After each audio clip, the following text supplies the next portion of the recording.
Seminar के इस सायंकालीन सत्र में आप सभी का मैं पुनः हार्दिक स्वागत करती हूँ।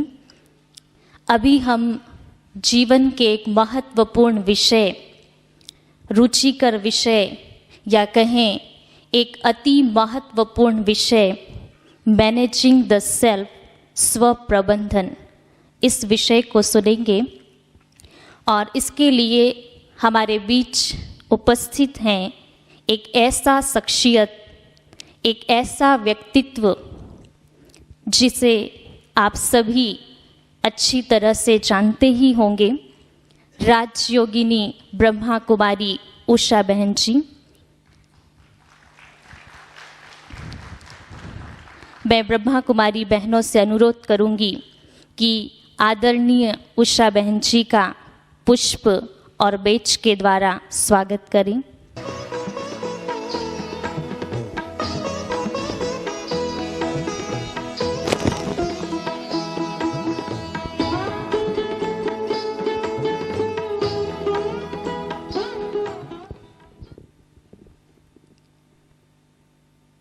वैसे आपसे राजयोग सत्र के प्रथम दिन परिचित हो चुके हैं।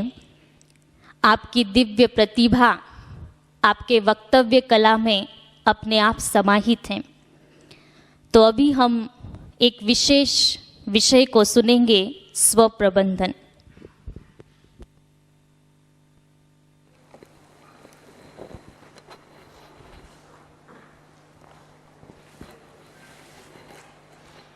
ओम शांति। इस सायंकालीन सत्र में आप सबका हार्दिक स्वागत है। आज का जो विषय है सेल्फ मैनेजमेंट या मैनेजिंग द सेल्फ, क्योंकि आज समय अनुसार संसार में व्यक्ति बहुत कुछ मैनेज करना चाहता है और वो सब कुछ मैनेज करने में कभी कभी भीतर का संतुलन गंवा बैठता है, और वो संतुलन जब बिगड़ जाता है तो कहाँ से अपने आप को ठीक करे उसकी समझ नहीं होती है।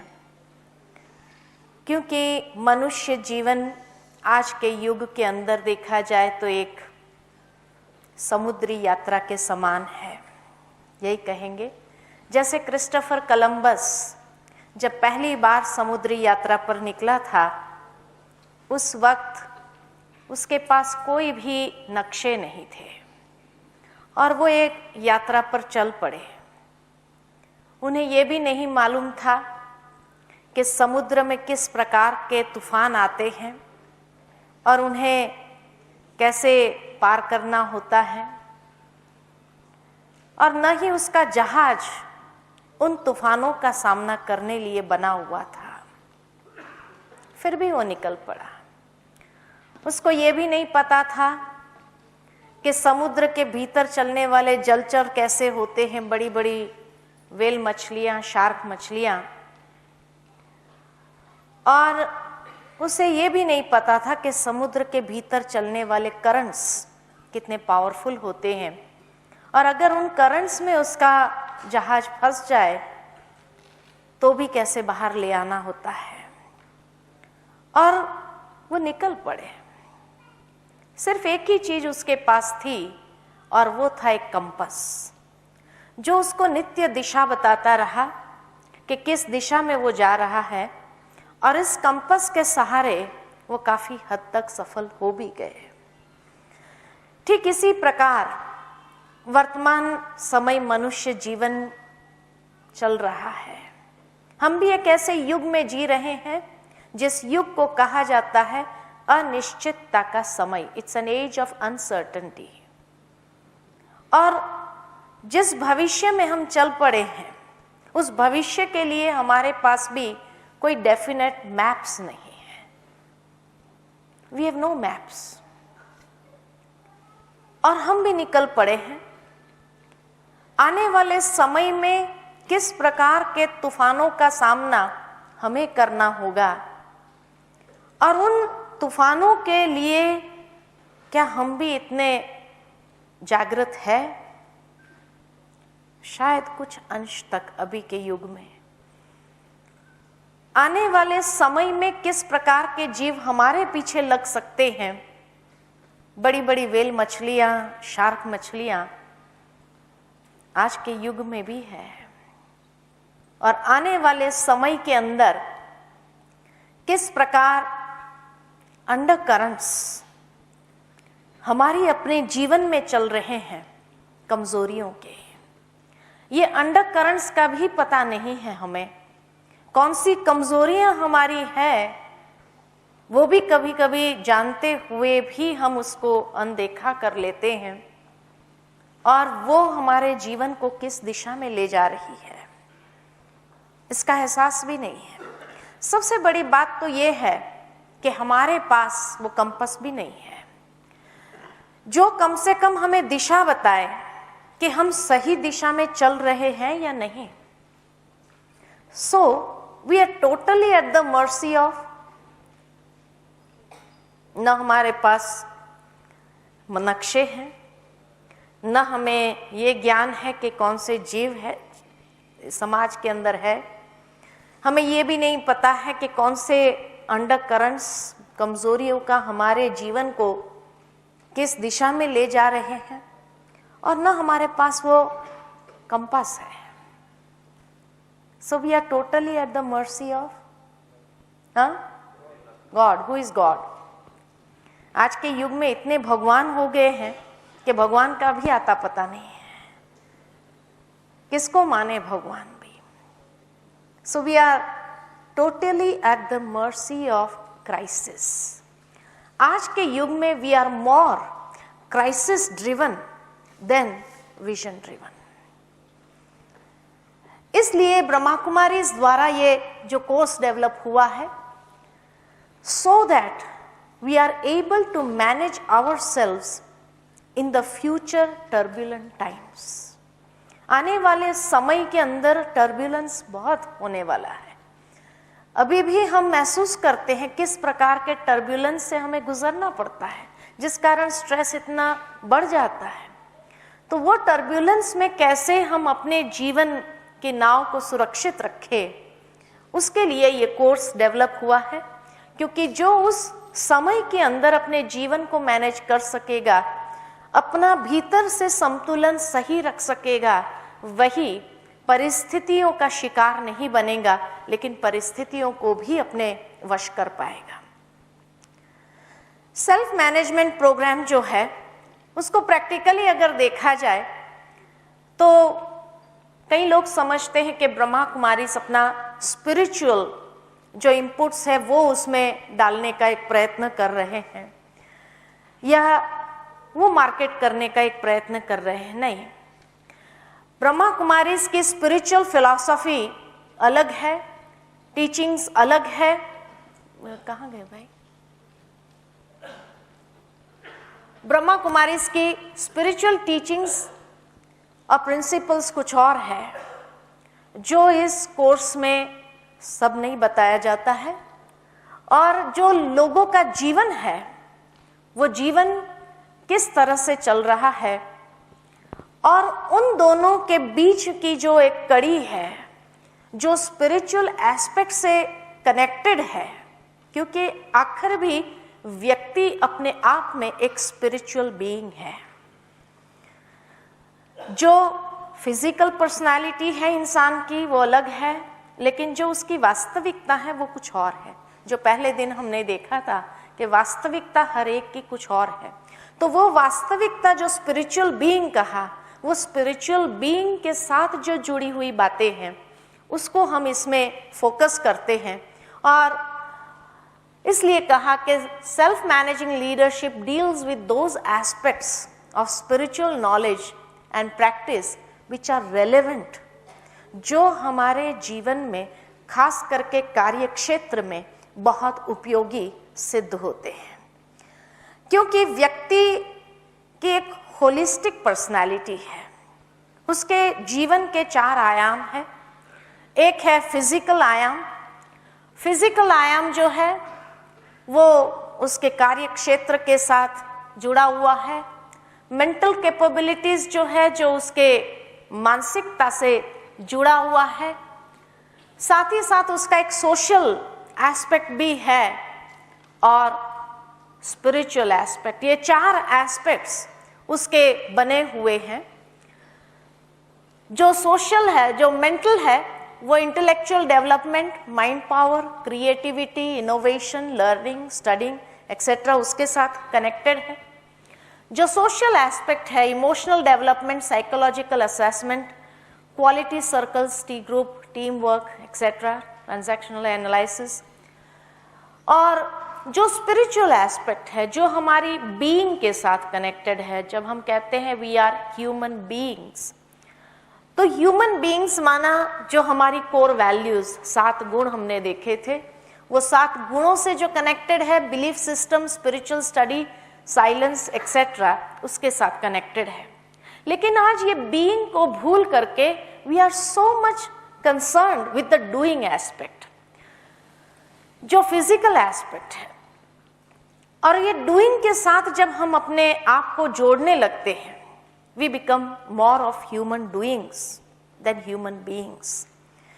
अपनी पहचान भी हम अपने कार्य के साथ जोड़ने लगते हैं।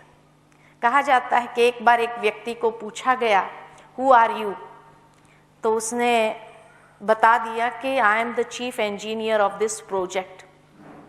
उसको कहा कि शायद तुमने समझा नहीं, हमने आप क्या कर रहे हैं ये नहीं पूछा, हमने पूछा कि Who are you? तो फिर वो सोच में पड़ गया, उसने अपना पूरा बायोडेटा दे दिया, this is what I am. कहा ये भी तेरे कार्य से जुड़ा हुआ है, 2 महीने के बाद तुम बिल्कुल रिटायर हो जाओगे, you will no longer be a chief engineer, who would you be then? तो वो कहता है एक्स चीफ इंजीनियर। यानी व्यक्ति अपने कार्य के साथ इतना कॉन्शियसनेस रखता है कि जो उसकी वास्तविकता है वो भूल चुका है। और यही इम्बैलेंस के कारण उसके अंदर फ्रस्ट्रेशन, स्ट्रेस, ये सारा क्रिएट हो रहा है, और जिसका इफेक्ट उसकी फिजिकल बॉडी के ऊपर भी आ रहा है।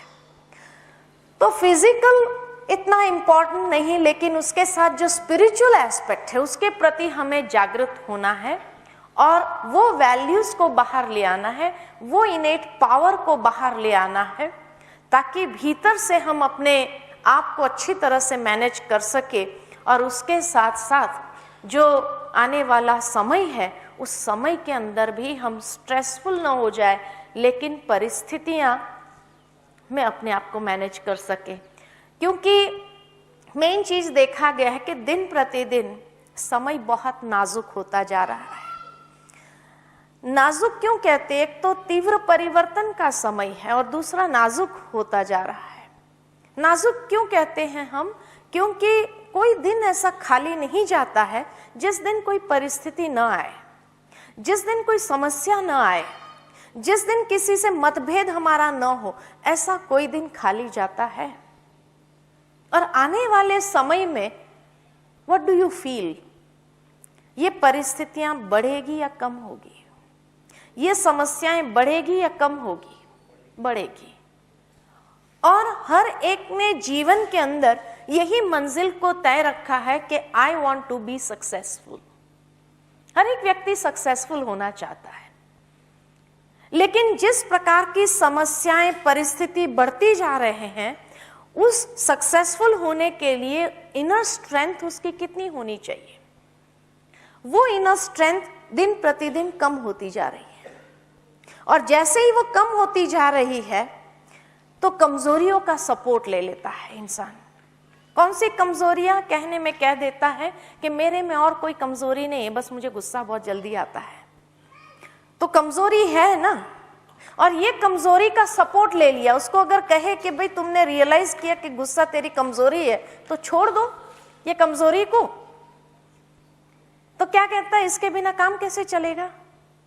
तो जो कमजोरी है उसको ही आधार बना लिया, और उस आधार को पकड़ के we want to be successful. Is it practical?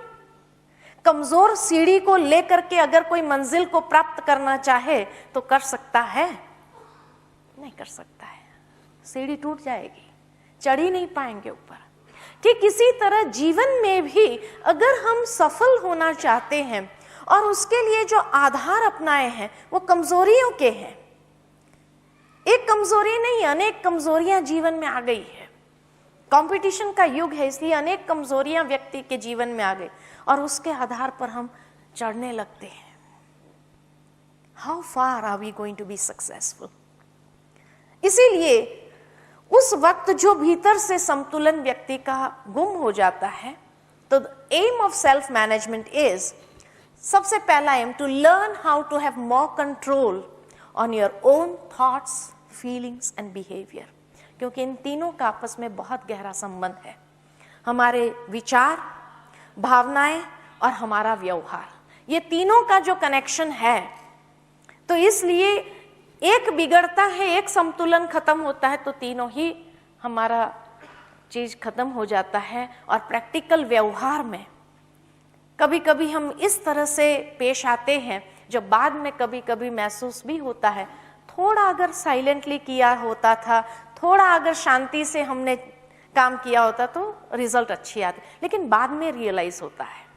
उस वक्त क्या होता है, क्योंकि उस वक्त विचारों की गति इतनी तीव्र अंदर में दौड़ रही होती है, उसके साथ हमारे इमोशंस और फीलिंग्स इतने तीव्र गति से उभर रहे होते हैं और प्रैक्टिकल व्यवहार में वो बाहर आ जाती है। जिसको एक छोटे से मैं उदाहरण के रूप में आपके सामने रखूंगी कि एक घटना है जो हमारे सामने आई है, various times, events that we have to cross through. ये घटना है और ये घटना हमसे एक रिस्पॉन्स, एक प्रत्युत्तर मांग रही है। ये घटना हमसे एक प्रत्युत्तर मांग रही है। So this event demands a response हमसे। अब उस वक्त मुझे गुस्सा आ गया, नेगेटिव एनर्जी इज जनरेटेड। अब नेगेटिव एनर्जी जनरेट होती है तो ये नेगेटिव एनर्जी कहां से निकलेगी? ये निकलेगी हमारे व्यवहार से, बिहेवियर से। सो ये रिस्पॉन्स, ये नेगेटिव एनर्जी, इट इन्फ्लुएंसेस, ये प्रभावित करती है हमारे व्यवहार को। यहां से ये गुस्से के रूप में बाहर आती है। अब ये गुस्सा, ये बिहेवियर जो किया, वो जाकर के उस घटना में शामिल होता है। It feeds into the event. तो ये घटना उलझेगी या सुलझेगी? ना, उलझेगी। अब जब उलझी और ज्यादा गुस्सा आया, और ज्यादा गुस्सा आया, फिर से एक विशेष सर्कल में हम चले गए, नेगेटिव विशेष सर्कल में चले गए। और जैसे ही विशेष साइकिल में चले जाता है इंसान, तो ये गुस्सा बढ़ता जाता है। बाद में महसूस भी होता है, थोड़ा शांति से लेना चाहिए, लेकिन उस वक्त 2-3 राउंड हो गए, उसके बाद चाहना होते हुए भी शांति से नहीं चल सकते। क्यों? क्योंकि उस वक्त बीच में ईगो आ जाता है अपना, और ये ईगो जब आ जाता है तो पॉजिटिव रिस्पॉन्स निकलता नहीं, और धीरे धीरे ये घटना उलझते उलझते उलझते इतनी बड़ी हो जाती है, जिसको हम कहते हैं from A small mole hill it turns into a mountain. राई का पहाड़ बन जाता है, और जब पहाड़ होकर के सामने खड़ा है, उसके साथ कितना टकराएंगे। सारी एनर्जी हमारी नष्ट हो रही है, उससे रिजल्ट नहीं मिल रहा है और ये नष्ट होती जा रही है। उसके लिए जो कहा जाता है कि जब भी कोई घटना आए, समय आए, परिस्थिति आए, समस्या आए, कुछ भी आती है और वो रिस्पॉन्स हमसे मांग रही है, थोड़ा शांति से, प्रेम से अगर ये रिस्पॉन्ड देना आरंभ करेंगे, ट्राई इट आउट। नेगेटिव करके अपने रिजल्ट को टेस्ट कर लिया है, try it out with a positive aspect, शायद काम कर जाए। वो जब इन्फ्लुएंस करती है हमारे बिहेवियर को, यहां ये बिहेवियर प्यार से जब पेश आता है तो ये घटना उलझेगी या सुलझेगी? सुलझ जाएगी, और कभी तो एक राउंड में ही सुलझ जाती है। ये सेल्फ मैनेजमेंट है कि ये कोई ट्रेनिंग नहीं है जो कोई सिखाएगा उस वक्त। इसलिए अगर हमारे थॉट्स पॉजिटिव है, पावरफुल है, तो हमारा रिस्पॉन्स, जो इमोशनल रिस्पॉन्स पहले आता है यहां पर, ये पॉजिटिव हो सकता है, और तब वो बिहेवियर पॉजिटिव हो सकता है। लेकिन अगर थॉट्स ही नेगेटिव है तो जो इमोशनल रिस्पॉन्स निकलना है वो भी नेगेटिव होगा, और वो जब नेगेटिव है तो इमोशन किसको कहते हैं? E plus motion. और साइंस में ई का मतलब क्या होता है? Energy. The energy in motion, जो हमारे भीतर एक एनर्जी है, ये एनर्जी इन मोशन ये डिस्टर्ब हो जाती है, और ये जब नेगेटिव होती है, डिस्टर्ब हो जाती है, तो वो व्यवहार को, बोल को, सब जितने भी बाहर निकलने के स्थान है, चाहे वाचा के द्वारा, कर्म के द्वारा, व्यवहार के द्वारा, संबंधों में, उस सबको इफेक्ट करती जाती है। और जब उस सबको इफेक्ट करती जाती है, कहां ठीक करेगा व्यक्ति? किसको ठीक करेगा? फिर चाहे हम किसी पर भी ब्लेम डाल दे, ये परिस्थिति ऐसी थी ना, ये व्यक्ति ऐसा था ना, इसने ये सारा गड़बड़ क्रिएट किया, लेकिन नहीं, it was the imbalance which was there within. इसीलिए, और उसको कंट्रोल करने की ताकत नहीं है, क्योंकि बैटरी डिस्चार्ज है। इसलिए मेडिटेशन जैसे उपयोगी सिद्ध होता है। दूसरा इसका एम है to become a better leader. Leader का मतलब यहां कोई फिजिकल सेंस के साथ नहीं लिया गया है, but a person who can inspire, so that we become a better leader through better self understanding and the practical application of the spiritual knowledge. ये और कुछ नहीं है, स्पिरिचुअल एप्लीकेशन है। जो पॉजिटिव एस्पेक्ट है वो स्पिरिचुअल एप्लीकेशन हो जाता है, और वो स्पिरिचुअल एप्लीकेशन जब प्रैक्टिकल लाइफ में आने लगे धीरे धीरे, तो आप देखेंगे कि लोग आपके पास आकर पूछें, आप इतनी बड़ी परिस्थिति में कैसे पार हो गए? You know, it was genius of you कि इतनी बड़ी परिस्थिति, इतनी बड़ी समस्या आपके सामने आए, और दूसरा कोई होता था तो इसमें ये हो जाता, how did you handle this? तो this is where you can become a source of inspiration for them. और जब आप वो इंस्पिरेशन दूसरों को देने लगेंगे, इसलिए बहुत सुंदर कहावत है, लीडर को किसी ने बहुत अच्छी तरह डिफाइन किया। Who is a leader? Yes, who is a leader? Who lead and command the respect of others, or a leader is the one, बहुत सुंदर कहा है, a leader is the one who never reacts, बहुत जल्दी reaction में नहीं आता है। A leader is the one who never reacts but observes, पहले सिचुएशन को ऑब्जर्व करेगा, स्टडी करेगा, but observes, analyzes and then acts decisively, उसके बाद अपना डिसीजन देगा। जो एक इमोशनल आउटबर्स्ट में आ जाते हैं उसको लीडर नहीं कहते। कुछ हुआ, बिना ऑब्जर्व किए, बिना एक तुरंत इमोशनल आउटबर्स्ट में आ जाते हैं, उसको लीडर नहीं कहते। So leader is the one who never reacts, जल्दी रिएक्शन में, रिएक्शन माना नेगेटिव, जो नेगेटिव रिस्पॉन्स होता है उसको रिएक्शन कहते हैं, या रिएक्टिव कहते हैं, और जो पॉजिटिव रिस्पॉन्स होता है उसको कहते हैं proactive. So a leader never reacts but observes, analyses and then acts decisively, उसको कहते हैं लीडर। तीसरा, to take up more personal responsibility of our own life and stop blaming others and situation. Self management में हम ये golden rule बताते हैं. The golden rule is do not put the blame on to others. Why? Because the moment I put the blame on to others, कि ये व्यक्ति, ये परिस्थिति जवाबदार है, whenever I point out my finger कि ये जवाबदार है मेरे जीवन में इतना chaos लाने के लिए, means I totally give my locus of control, मेरा mental control जो है मैं उसके हाथ में दे देता हूं. और जब उसके हाथ में दे दिया, so then they will drive us mad. उनको पता चल गया.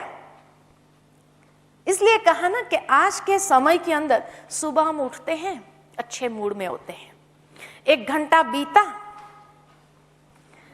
किसी ने फोन किया, कुछ खबर सुनाई, माइंड अपसेट हो गया.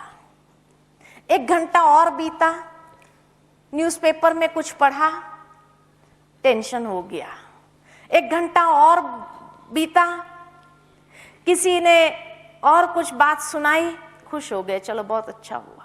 1 घंटा और बीता, किसी ने ऐसी हरकत की हमारे सामने, गुस्सा आ गया. किसी ने 1 घंटे के बाद कुछ और कहा, माइंड इतना डिस्टर्ब हो गया, नर्वस हो गए हम अंदर से. तो घंटे घंटे पर हमारी मनस्थिति का रिमोट कंट्रोल कहाँ है? हाँ? लोगों के हाथ में, अपने हाथ में तो है नहीं. तो जब हम रिएक्टिव बनते हैं, and when we start pointing out the finger on to this person is responsible for creating this disturbance in my mind, means I give the locus of control. वो रिमोट कंट्रोल हमने दे दिया. आजकल तो बच्चे भी माँ बाप के रिमोट कंट्रोल को ले लेते हैं. उनको पता है कि ये बात अगर मैं अपने डैडी को सुनाऊंगा ना तो खुश हो जाएंगे. वो खुश करना जानते हैं अपने माँ बाप को, और उसको पता है ये हरकत करूंगा तो उसको गुस्सा आएगा और उसके बाद ये होगा और ऐसा होगा और फिर मेरी डिमांड सेटिस्फाई हो जाएगी. वो वही हरकत करने लगता है. तो उन्होंने रिमोट कंट्रोल, हमारा रिमोट कंट्रोल उनके हाथ में चला गया है. Who are you left then? आप अपने आप में क्या है? जब आपका रिमोट कंट्रोल मानसिक स्थिति का अपने हाथ में नहीं रहा तो who are you then? इसलिए एक better leader is the one who never reacts. ताकि व्यक्ति समझ ही नहीं पाता है कि अब इसके माइंड में क्या चल रहा है. इसने जल्दी रिएक्शन तो दिया नहीं, जरूर कुछ चल रहा है. तो रिमोट कंट्रोल हम अपने हाथ में रखें, and so that we take up a more personal responsibility of our own state of mind and emotions, ताकि लोग उसको डिस्टर्ब न करें, लेकिन मैं अपने सेल्फ कंट्रोल में रहूं, सेल्फ मैनेजमेंट मेरा रहे. और उसके बाद यही प्रैक्टिकल देखें, so that we learn how to communicate at a better level, at a deeper level, heart to heart level, not just at the head to head level. तो ये एम है सेल्फ मैनेजमेंट प्रोग्राम का. क्यों? क्योंकि आज के युग में अगर देखा जाए, देयर आर 3 की प्रोपोजिशंस. और वो 3 की प्रोपोजिशंस क्या है? वो 3 की प्रोपोजिशंस है, there is no turning back. There is no turning back. समय इतना तीव्र गति से बढ़ रहा है जो पीछे मुड़ने वाला नहीं है. क्यों? Because there is global competition. हाँ, आप लिखने बैठेंगे तो फिर शायद मुझे वेट करना पड़ेगा और सबका टाइम जाए. आपको बाद में दे देंगे चाहे तो. हाँ, आपको बाद में इसकी जो किताब बनी हुई है, किताब में स्लाइड्स है, आप किताब ले लेंगे तो अच्छा रहेगा. हाँ, क्योंकि there is no turning back. Things are not going to go back to those stable patterns of the past.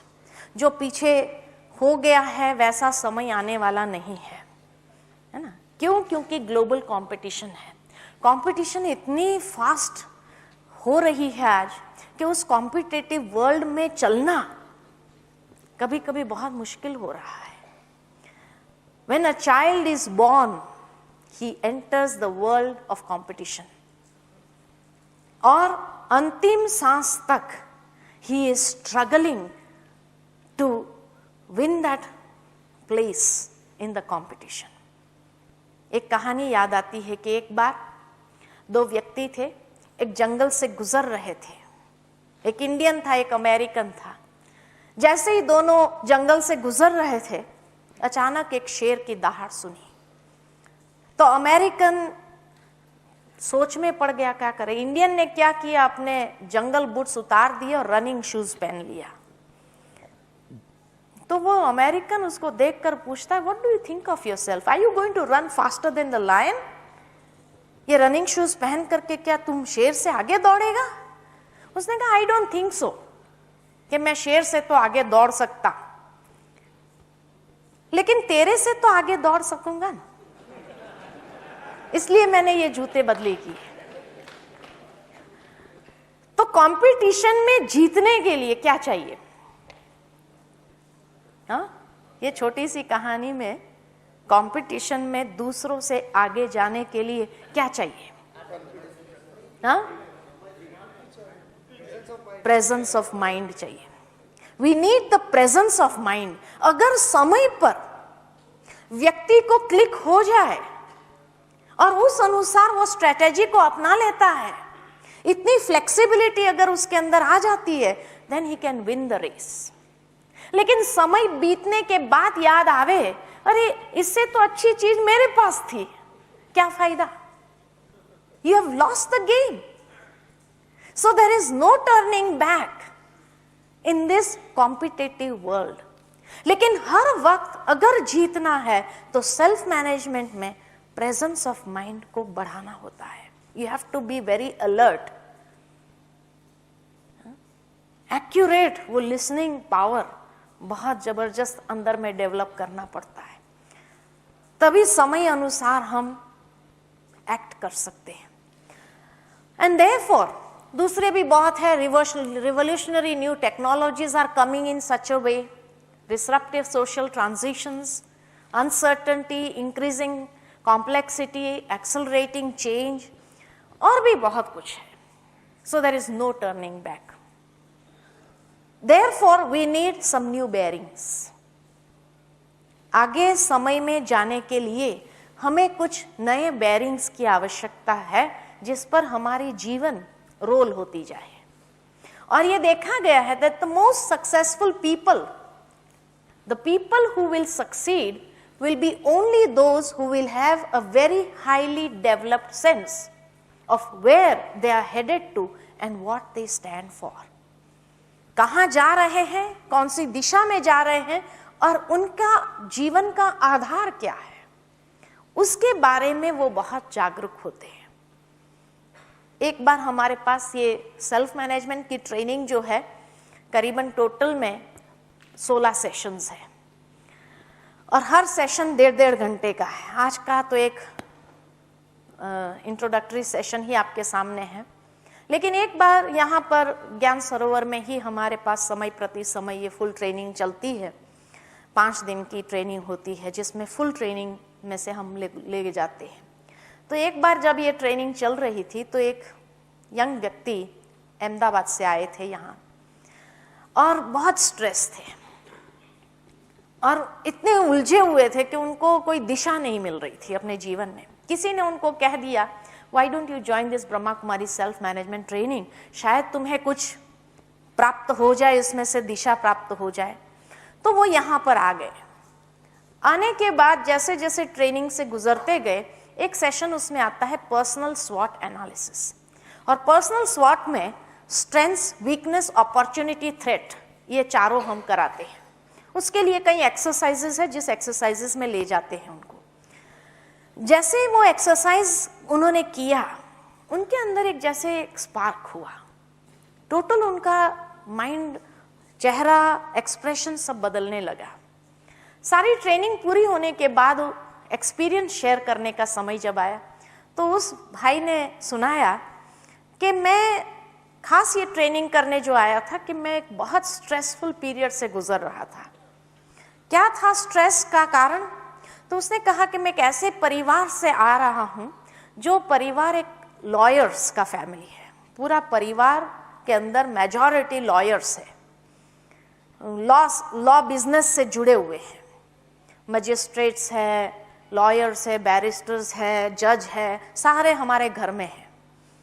और हमारे फैमिली का एक विजन है कि सारे परिवार वालों को इसी बिजनेस में जाना है। क्यों? ताकि सारे शहर में we will be known for our business, our experience, कि हमारी पीढ़ी में, हमारे नस नस में वो चीज है, तो हम सक्सेसफुल हो करके रहेंगे, मैक्सिमम बिजनेस हमारे पास आए। तो कहा कि being the youngest member of the family, सारे फैमिली का प्रेशर इसी के ऊपर यही था कि तुम भी लॉ कॉलेज ज्वाइन करो। और उसने कहा पता नहीं, मुझे लॉ सब्जेक्ट ही अच्छा नहीं लगता है। और वो सब्जेक्ट ही अच्छा नहीं लगे तो फिर भी इतना प्रेशर आया कि नहीं, तुम्हें परिवार के विजन को फुलफिल करने में मदद करनी चाहिए, ये करना चाहिए, ये हमारी फैमिली बिजनेस है। तो आखिर बहुत जबरदस्ती करके मेरे से लॉ कॉलेज ज्वाइन करवाया। लेकिन जैसे जैसे मैं पढ़ाई करता जा रहा था, मेरा स्ट्रेस लेवल बढ़ता जा रहा था। और अब एक ऐसी स्थिति पर आ गया कि मुझे समझ में नहीं आता है मैं क्या करूं।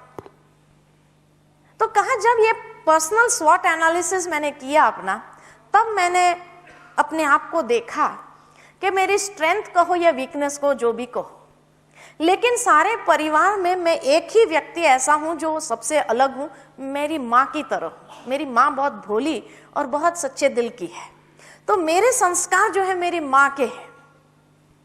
तो इसलिए मैंने महसूस किया कि मेरे से झूठ बोलना होता नहीं है।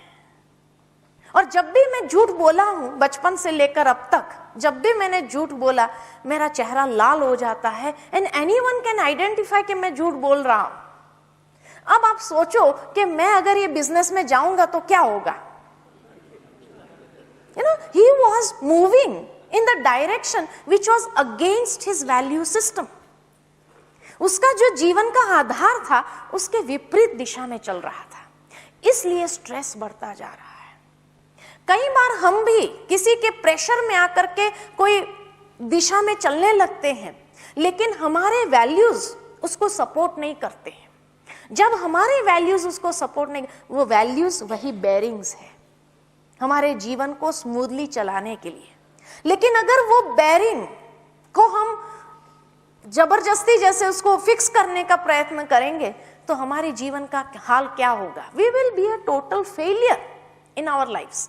तो इसीलिए मुझे एक बहुत जबरदस्त इंसाइट प्राप्त हुई आज कि I was moving in the direction which was against my value system.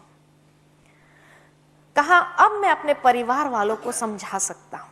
उसने जाकर अपने परिवार वालों को समझाया कि देखो, आप सबने महसूस किया है कि जब भी मैंने झूठ बोला है मैं पकड़ा गया हूं।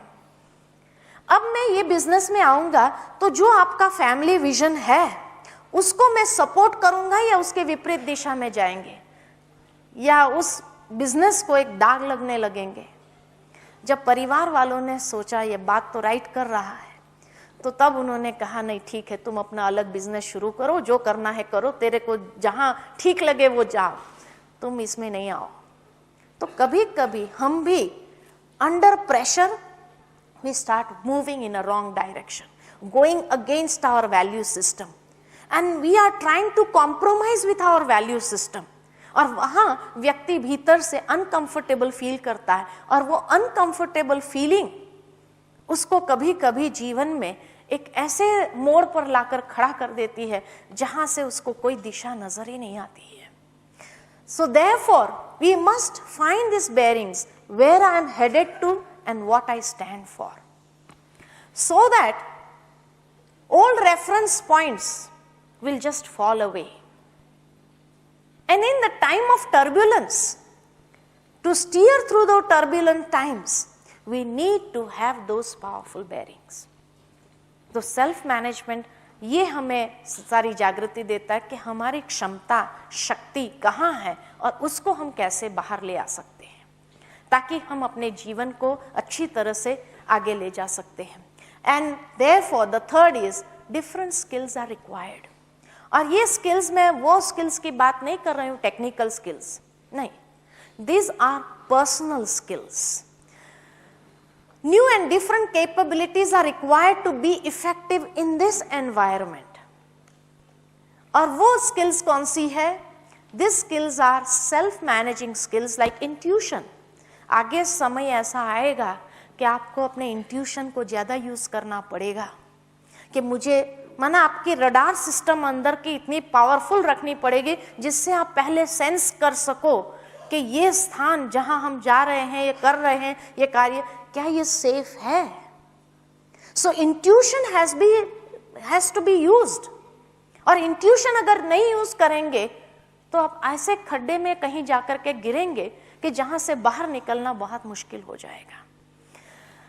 सिमिलरली डिस्क्रिमिनेशन, परखना सही क्या है गलत क्या है, फ्लेक्सिबिलिटी, समय अनुसार वो फ्लेक्सिबिलिटी को अडॉप्ट करना, एक क्लियर फोकस अपना डेवलप करना, टॉलरेंस, स्टिलनेस. और ये कोई स्कूल में सिखाए जाने वाली या कोई ट्रेनिंग प्रोग्राम में सिखाई जाने वाली नहीं है. This has to be tapped from within. लेकिन तब कई बार कई लोग प्रश्न पूछते हैं, क्या आज की दुनिया के अंदर वैल्यूज के साथ जीना आसान हो जाएगा? Is it practical to live with our values? मुझे एक याद आता है एक उदाहरण कि एक बार 2 रिसर्चर्स को भेजा गया था राजस्थान के रिमोट एरिया में जहां पर ब्लाइंडनेस बहुत ज्यादा डेवलप हो रही है. तो उनको कहा आप जाकर के रिसर्च करो कि ब्लाइंडनेस क्यों डेवलप हो रही है.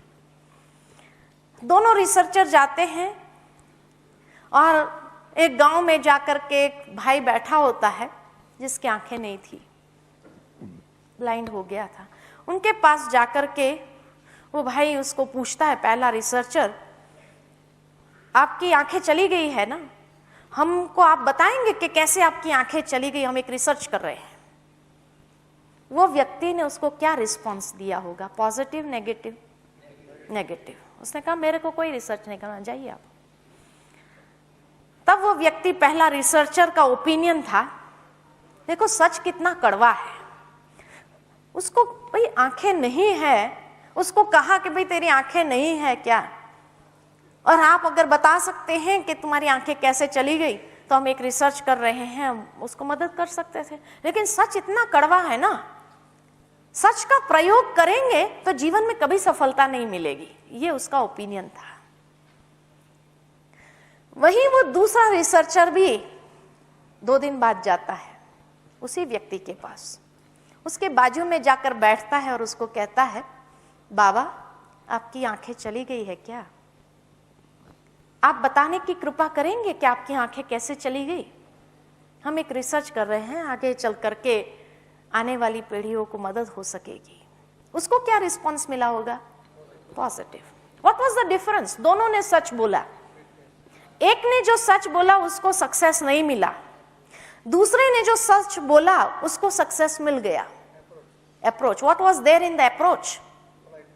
पोलाइटनेस. और पहले वाले के अप्रोच में क्या था? पोलाइटनेस नहीं था तो क्या था? ईगो था उसका, अपना ईगो था, मैं रिसर्च कर रहा हूं. कहने का भावार्थ यह है कि कई वैल्यूज जैसे सच्चाई है, ईमानदारी है, ये वैल्यूज जो है ये इतनी पावरफुल वैल्यूज है, उसका सीधा प्रयोग नहीं होता है. अगर उसका सीधा प्रयोग किया तो you'll never achieve success. Your values can become a problem for you only. जैसे एक सैक्रिन देखी है ना, सैक्रिन सीधी जीवा पर रख दो, कैसा टेस्ट आएगा? बहुत कड़वा लगेगा. लेकिन वही सैक्रिन को अगर दूध या चाय में मिक्स कर दिया जाए तो स्वीट. सिमिलरली ये वैल्यूज इतनी पावरफुल है कि अगर उसका सीधा प्रयोग किया तो बहुत कड़वा अनुभव होगा, सक्सेस भी नहीं मिलेगा और कभी कभी आप मुसीबत में फंस जाएंगे. लेकिन ये पावरफुल वैल्यू को दूसरी कॉन्टेम्परेरी वैल्यूज के साथ उसको या सप्लीमेंट्री वैल्यूज के साथ उसको जोड़ना पड़ता है.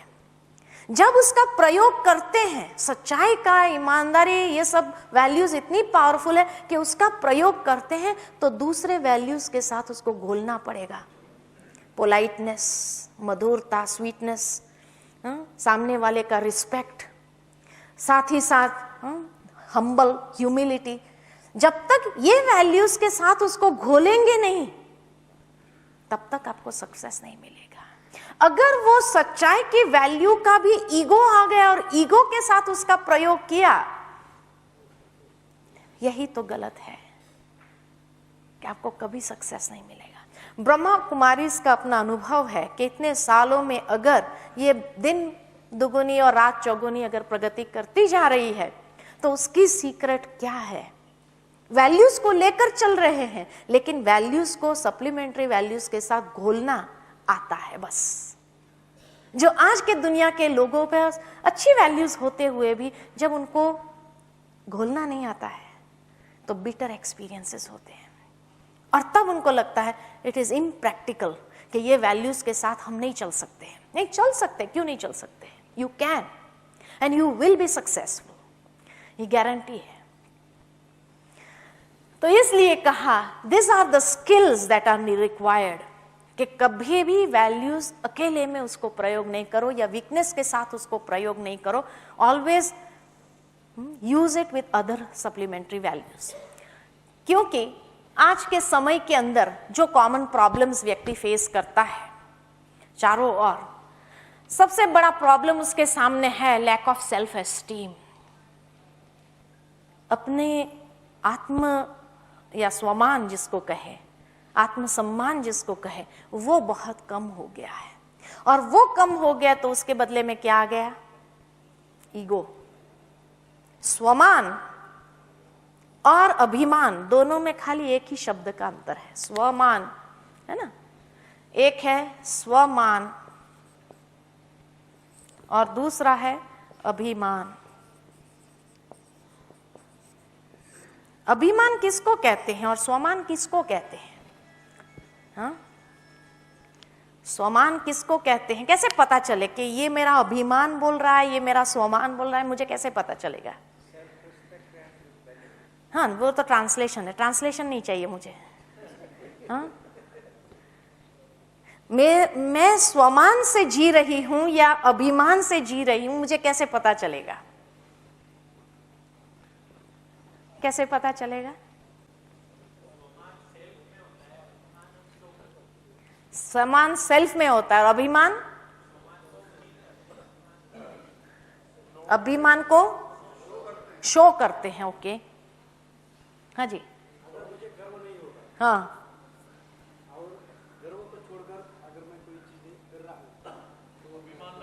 अच्छा, एरोगेंस लोगों के रिस्पॉन्स से पता चलता है। हाँ, हाँ, एहसास रहना। हाँ, हाँ, सही बात है।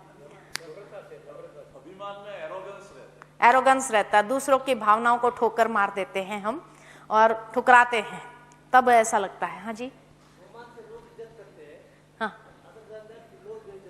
अच्छा, वास्तव में उसके शब्द को देखो, स्वमान, स्व प्लस मान, और अभिमान, अभी प्लस मान। अभिमान वाला जो होता है ना, अभी मान चाहिए, मेरे विचार में सेल्फ ईगो चाहिए, सेल्फिश ईगो नहीं चाहिए। हाँ, सेल्फिश ईगो नहीं चाहिए, सेल्फ ईगो चाहिए। अभिमान माना मांगना, मान दो, अभी मान चाहिए, मैंने ये किया उसका अभी मुझे मान चाहिए। कटोरा लेके निकलता है, मुझे मान दो, मान दो, मान दो, और मान जहां मिल गया, किसी ने मान दे दी, शाबाशी दे दिया, हाँ बहुत अच्छा किया, तो हमारा कॉलर टाइट हो जाता है। और किसी ने अगर अप्रिशिएट नहीं किया, मान नहीं दिया, तो द गैस इज आउट। हमारी बैटरी इतनी फ्लैट हो जाती है कि हमारा मूड खत्म हो जाता है, सब कुछ खत्म हो जाता है। तो छोटे का अभिमान क्या है कि अभी मान चाहिए, मैंने किया ना, एप्रिसिएशन चाहिए। और बड़ों का अभिमान क्या होता है? अभी मेरी बात माने, ये व्यक्ति अभी मेरी बात माने, अभिमान।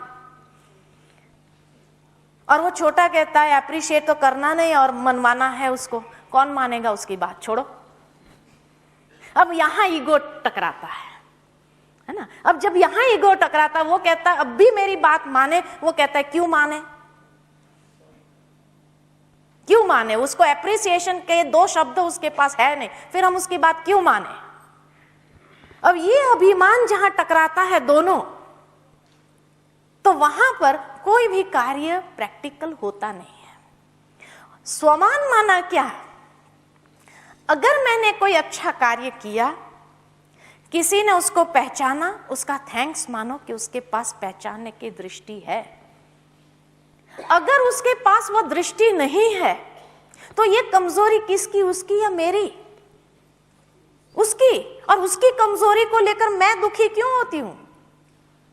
मुझे तो अपना मान रखना आना चाहिए। उसने अगर मान नहीं रखा, उसके पास पहचानने की दृष्टि नहीं, वो क्योंकि अपने ईगो में, अहंकार में अंधा है, तो उसके पास वो दृष्टि नहीं है, तो उसमें मैं क्यों दुखी होती हूँ? कमजोरी उसकी और दुखी मैं हूं। क्या उसने पहचाना नहीं ना, अब मेरे को आगे से कोई अच्छा काम करना ही नहीं है। लेकिन उसमें नुकसान में कौन जा रहा है? खुद जा रहा है। तो सेल्फ रिस्पेक्ट वाला व्यक्ति जो होता है, वो सेल्फ को रिस्पेक्ट देता है। अपनी कैपेबिलिटीज को, अपनी एबिलिटीज को हम खुद रिस्पेक्ट करें। और खुद रिस्पेक्ट कैसे करना होता है? जब खुद रिस्पेक्ट करते हैं तो इसका मतलब इसका प्रयोग अधिक से अधिक करो। Then you are respecting your abilities. अगर वो एबिलिटीज का प्रयोग करना मैंने छोड़ दिया कि उसने अप्रिशिएट नहीं किया इसलिए मुझे उसका प्रयोग करना ही नहीं है, तो वो कैपेबिलिटी बढ़ेगी नहीं, विकसित नहीं होगी, वो फ्लरिश नहीं होगा। तो नुकसान किसको हुआ? मुझे ही हुआ ना। तो मुझे उसका रिस्पेक्ट इतना ज्यादा होना चाहिए मेरी कैपेबिलिटीज का। उसने नहीं पहचाना, उसकी कमजोरी, लेकिन मुझे उसका प्रयोग अधिक से अधिक करना चाहिए। जब सारी दुनिया पहचानेगी तब तो उसकी आंखें खुलेगी। तो रिस्पेक्ट योर एबिलिटीज, उसको कहते हैं सेल्फ रिस्पेक्ट। और रिस्पेक्ट करके उसको अधिक से अधिक प्रयोग में लाते चलो, छोड़ नहीं दो। छोड़ देना खुद को नुकसान होगा। यह है सेल्फ रिस्पेक्ट। तो सेल्फ एस्टीम माना हम अपनी कैपेबिलिटीज को, एबिलिटीज को रिस्पेक्ट करें और उसको प्रयोग करें। क्योंकि अगर सेल्फ एस्टीम हमारा लो हो गया तो क्या होगा? पॉजिटिव एटीट्यूड नहीं रहेगा, नेगेटिव सोचना चालू कर देंगे। इसने अप्रिशिएट ही नहीं किया, माना मैं ऐसा हूं क्या, मैं वैसा, तो we will start thinking negative and we have a negative attitude towards our own self. और आज की दुनिया में किसी के पास टाइम नहीं है अप्रिशिएट करने का, चाहते भी नहीं है। अगर पहचान भी लेते तो भी चाहते नहीं है। इसीलिए उसकी फिक्र आप छोड़ दो, क्योंकि नहीं तो नेगेटिव थिंकिंग आरंभ होगा तो भी नुकसान खुद को। उसके कारण फिर प्रैक्टिकल देखो कि हम दूसरों के साथ मिलकर काम नहीं कर पाते हैं, और जब दूसरों के साथ काम नहीं कर पाते, टीम वर्क नहीं होता, तो भी खुद को लॉस हो रहा है। उसको लेकर के आगे देखो तो एडाप्टेबिलिटी हमारी कम हो जाती है, दूसरों के विचारों के साथ एडजस्ट करना मुश्किल हो पाता है, बहुत सारी बातें उसके बीच में आ जाती है। उसको लेकर के देखो तो और कमी कमजोरी हमारे अंदर आ जाती है कि क्योंकि नेगेटिव थिंकिंग इतना ज़्यादा चल रहा है, इसलिए हमारा हार्ट टू हार्ट कम्युनिकेशन नहीं होता है और कम्युनिकेशन गैप्स आरंभ हो जाते हैं। और जब कम्युनिकेशन गैप्स आरंभ होते हैं तो कहाँ मैनेज करें अपने आप को। इसलिए कहा जाता ऑलवेज बी अवेयर। एक परिवार से हमेशा सावधान रहो। कौन से परिवार से? वो परिवार का परिचय मैं आपको दे देती हूं ताकि आप उनसे हमेशा सावधान रहिएगा। वो आपके परिवार में या आपके जीवन में घुस नहीं पाए, ये ध्यान रहे आपका। और वो परिवार है कि सबसे पहले आती है misunderstanding. She is always first to enter anybody's life, misunderstanding. But she is never alone. She is always accompanied by her companion Mr. Doubt. है ना? जहां मिसअंडरस्टैंडिंग आती है वहां डाउट्स, शंका कुशंका शुरू हो जाती है।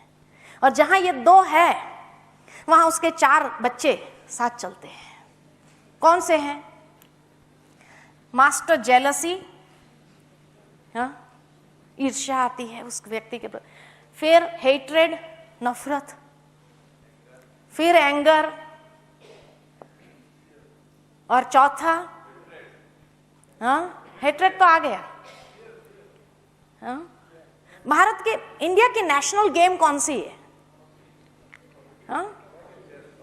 इंडिया की नेशनल गेम कौन सी है? हॉकी नहीं, आज के युग में, आज के युग में जो हर घरों में भी कई बार खेली जाती है, हर ऑर्गेनाइजेशन में खेली जाती है, वो कौन सी है?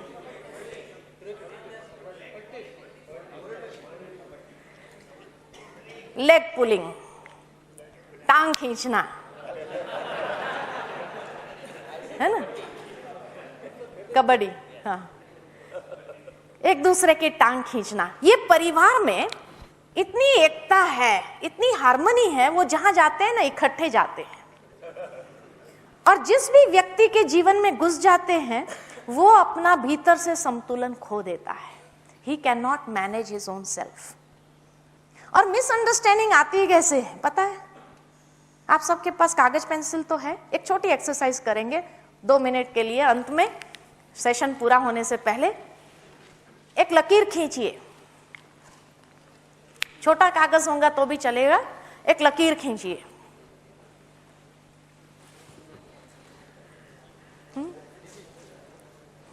खींच लिया सभी ने?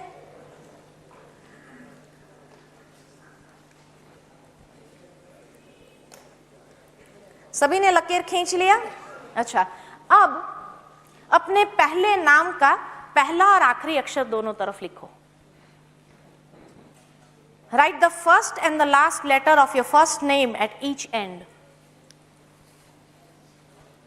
अपने पहले नाम का पहला और आखिरी अक्षर दोनों तरफ लिखो। लिख दिया सभी ने? हाँ, सभी ने लिख लिया? अच्छा, कितनों ने पहला अक्षर यहां लिखा, लास्ट अक्षर यहां लिखा? Just raise your hands. Okay, कितनों ने पहला और आखिरी अक्षर यहां लिखा, पहला और आखिरी अक्षर यहां लिखा? एनीबॉडी? दो दो, दो यहां दो यहां, ऐसा किसी ने नहीं? हमने क्या कहा था आपको? हमने क्या कहा था? वो सेंटेंस याद करो। हमने कहा था अपने पहले नाम का पहला और आखिरी अक्षर दोनों तरफ लिखो। कहा था? Write the first and the last letter of your first name at each end. इतना स्पेसिफिक थे, मिसअंडरस्टैंडिंग की कोई गुंजाइश ही नहीं थी। फिर भी क्या हुआ? क्या हुआ? मिसअंडरस्टैंडिंग कैसे हो गया? हाँ, एक दो व्यक्ति समझने में भूल कर सकता है, ये हम समझ सकते हैं, लेकिन सारी सभा? So where is the problem, on your side और माई साइड? हाँ, सारी सभा मिसअंडरस्टैंडिंग कर ले। ये तो आश्चर्य है सचमुच कि इतना सिंपल सेंटेंस जिसके दो अर्थ भी नहीं है, एक ही अर्थ है। अपने पहले नाम का पहला और आखिरी अक्षर दोनों तरफ लिखो। हा? और एक भी व्यक्ति अगर मेरी बात को समझ नहीं पाया, क्या समझेंगे हम? अभी मुझे डाउट आ रहा है कि मैं 1 घंटे से जो बोल रही हूं वो कितना मिसअंडरस्टैंडिंग हुआ। हा?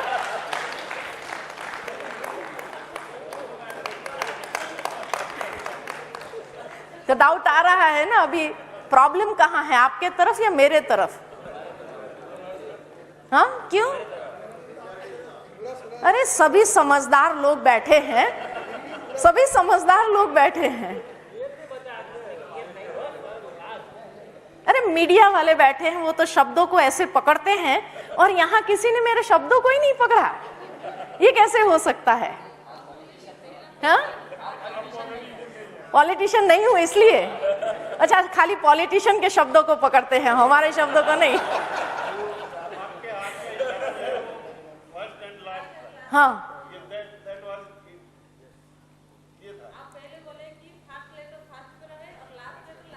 हाँ, तो लेकिन अगर आपको थोड़ा डाउट आ रहा था तो आप स्पष्ट कर लेते थे, बहन जी पहला अक्षर पहले, लास्ट अक्षर लास्ट, ऐसा है क्या?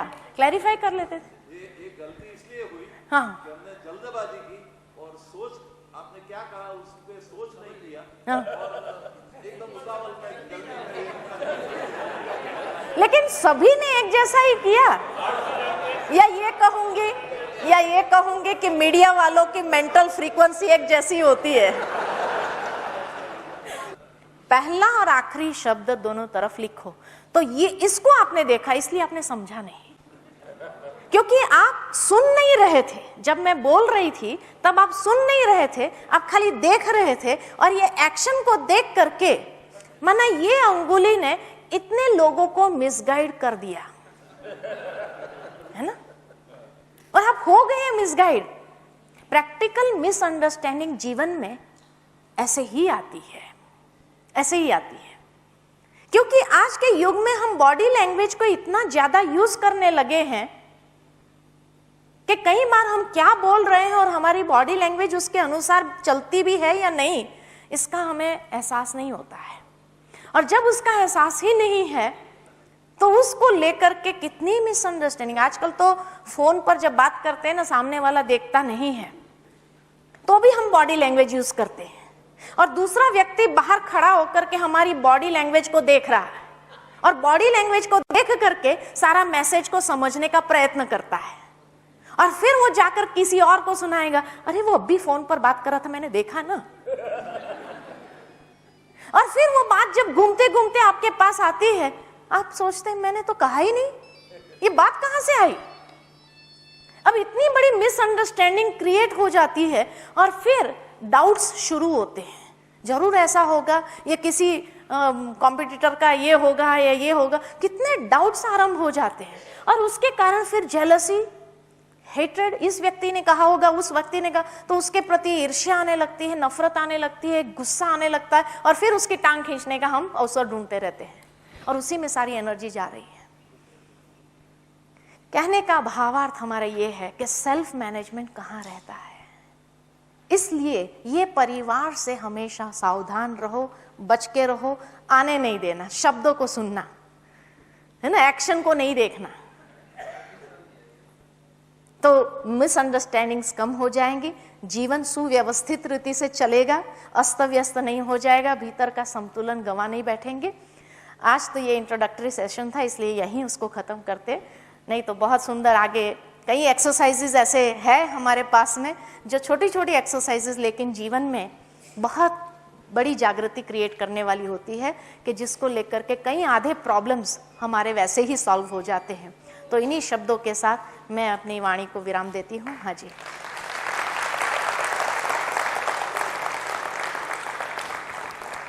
बढ़िया तरीके से आपने समझाया, लेकिन एक सवाल जो उठता है कि जैसे आपने कहा कि वैल्यूज को सप्लीमेंट्री वैल्यूज के साथ मिलाते हैं।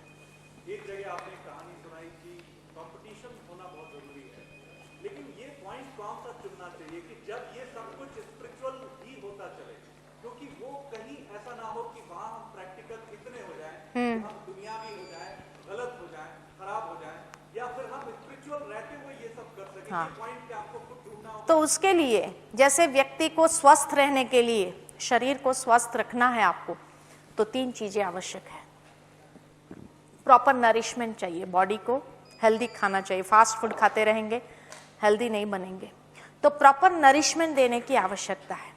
दूसरा रेस्ट चाहिए, और तीसरा एक्सरसाइज चाहिए। 3 चीज है तो शरीर स्वस्थ रहेगा। इसी तरह अगर अपनी प्रेजेंस ऑफ माइंड को बढ़ाना है, अगर अपने मानसिकता को हेल्दी रखना है, तो मन को भी 3 चीजें चाहिए। मन को भी प्रॉपर नरिशमेंट चाहिए, क्योंकि आप लोग सारा दिन नेगेटिव एनवायरनमेंट में नेगेटिव न्यूज के साथ डील करते हैं। इसलिए सुबह सुबह आप अपने मन को कुछ हेल्दी नरिशमेंट अवश्य दें, अच्छे चिंतन, क्योंकि मन का नरिशमेंट क्या है, भोजन क्या है, चिंतन। तो मन को अच्छा चिंतन दो। जब सुबह सुबह उसको अच्छा चिंतन मिल जाता है, and you empower yourself from with in, तो फिर बाहर की परिस्थितियां आपको इफेक्ट नहीं करेंगी। जैसे व्यक्ति अगर हेल्दी है तो वो कैसे भी एनवायरनमेंट में चला जाए तो भी बाहर के वायरस उसको अटैक नहीं करेगा, क्योंकि उसकी इम्यूनिटी इतनी पावरफुल है। और शारीरिक फिजिकल इम्यूनिटी पावरफुल है तो बाहर के वायरस इफेक्ट नहीं करेंगे, तो you can stand in that atmosphere and you can do some practical work. लेकिन अगर आपकी इम्यूनिटी इतनी नहीं है तो एक तो भय भी लगेगा, और जाएंगे तुरंत वायरस कोई ना कोई लग जाएंगे, सर्दी जुकाम बुखार कुछ भी आ जाएगा। तो इसीलिए मन को भी हेल्दी रखने के लिए कुछ अच्छे चिंतन का भोजन देना जरूरी है। 3 दिन यहाँ आपने महसूस किया, 3 दिन से आप प्रैक्टिकली सुन रहे हैं, है ना, और जब सुन रहे हैं तो हेल्दी नरिशमेंट मिल रहा है, तो प्रसन्नता रहती है, सारा दिन रहता है। दूसरा, मन को आराम भी देना जरूरी है। आराम कौन सा है? Meditation means consciously relaxing the mind. इसीलिए रोज कम से कम 20 मिनट मेडिटेशन सुबह में कर लिया करो और शाम को 20 मिनट। मैंने 20 मिनट क्यों कहा? क्योंकि साइंस, मेडिकल साइंस के द्वारा यह प्रूव किया गया है कि एक व्यक्ति को बॉइलिंग टेम्पर गुस्सा 5 मिनट अगर आ जाए तो 5 मिनट में 2 घंटे की कार्य क्षमता जला देता है। 2 घंटे तक अपने माइंड को कॉन्सेंट्रेट करके कोई कार्य नहीं कर सकता है। 5 मिनट का गुस्सा वो 2 घंटे में क्या करेगा? वो 10 लोगों को ढूंढेगा। क्या ढूंढेगा?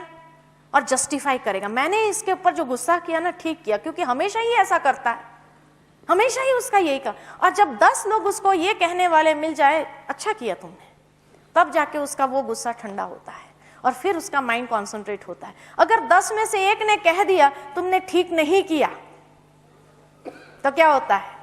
फिर से गुस्सा। तो 5 मिनट का गुस्सा 2 घंटे की कार्य क्षमता को जला देता है, कंसंट्रेशन नहीं बनने देता है। तो 5 मिनट का मेडिटेशन 2 घंटे की कार्य क्षमता को बढ़ा देता है। तो 20 मिनट माना 8 घंटे के लिए जो आपको मेंटल एफिशिएंसी चाहिए वो आपको मिल जाती। इसीलिए मेडिटेशन आवश्यक है।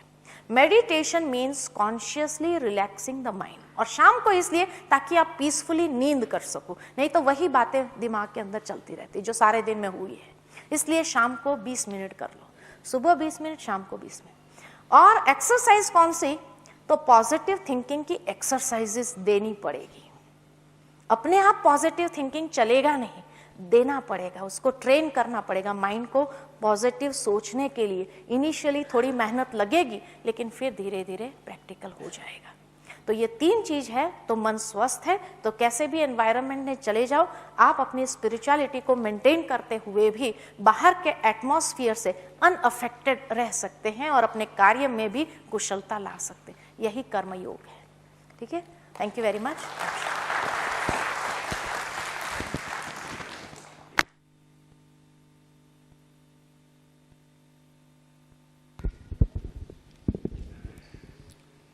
बहुत बहुत धन्यवाद उषा बहन जी। आपने बहुत ही सरल, प्रैक्टिकल और मनोरंजन तरीके से हमें बताया कि वर्तमान परिस्थिति में हम स्वयं को कैसे मैनेज करें। इसके साथ ही मुझे आपको ये खुशखबरी सुनाते हुए बड़ा हर्ष हो रहा है कि जिस कोर्स का आपने जस्ट इंट्रोडक्टरी पार्ट देखा, इस पूरे कोर्स को तैयार करने का श्रेय हमारी उषा बहन जी को जाता है। आपने अपने अथक परिश्रम, लगन, मनन चिंतन और समाज को कुछ नया देने के लक्ष्य से इस विशेष कोर्स को तैयार किया है। इसके लिए आपका बहुत बहुत धन्यवाद।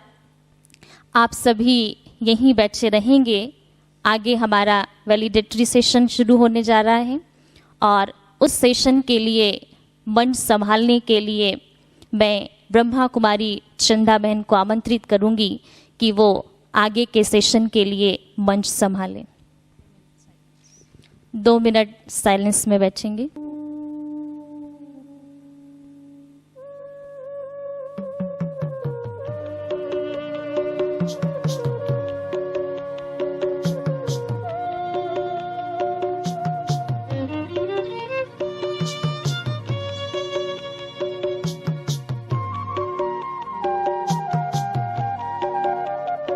अपने चिंतन की धारा बदल दो, रोग चिंता का मिट जाएगा। कर तपस्या करो याद शिव को, दिल को आराम मिल जाएगा।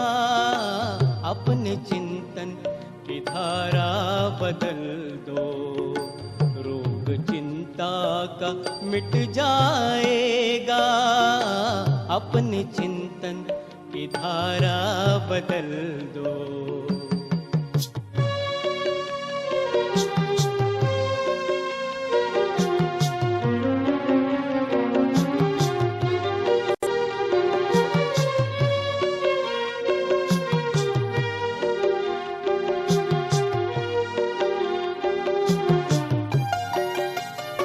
जिंदगी की इमारत बनी है, ख्याल जैसा भी तुमने किया है। जिंदगी की इमारत बनी है, ख्याल जैसा भी तुमने किया है। बीज बोया है जैसा भी मन में, फल उसी का तो तुमने लिया है, फल उसी का तो तुमने